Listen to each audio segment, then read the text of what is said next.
सबका आशीर्वाद से। सुहाग गीत क्या होते हैं? जैसे कि तुम्हारा सुहाग बहुत पुराना सुहाग गीत है।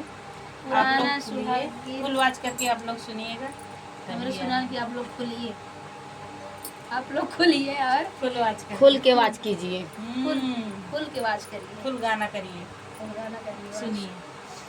आनंद लीजिए। हवा के कोहबर लाल गुलेल हो, हवा के दुल्हे चित्र उरही हो, हवा के दुल्हे चित्र उरही हो।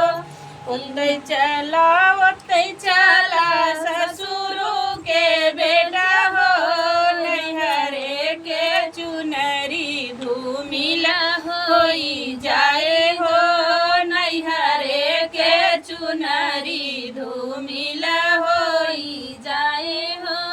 इतनी बचन सुने दुल्हे लड़िले हो, भीतरी के पलंग बाहर लइके दासे हो, भीतरी के पलंग बाहर लइके दासे हो।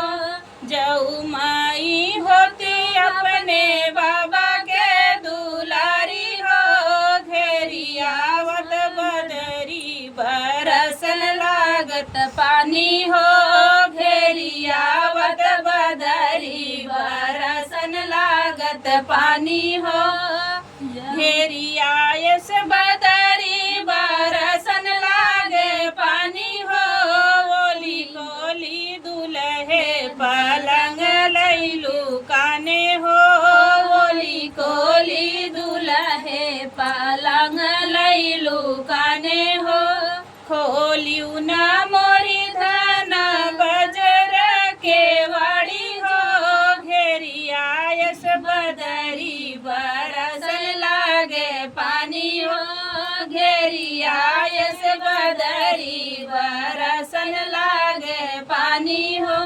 जब हम खोलब स्वामी बजर के वाड़ी हो, हमारे बाबैया जी से दहेज जी ने मांगा हो, हमारे बाबैया जी से दहेज जी ने मांगा हो।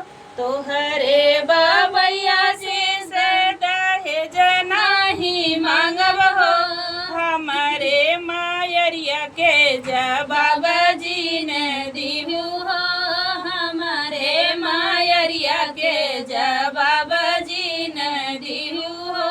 तोहरे मायरिया के जवाब नहीं देबै हो, केतनऊ गमया स्वामी लेखा जी ने लिया हो, केतनऊ कामया स्वामी लेखा जी ने लिया हो।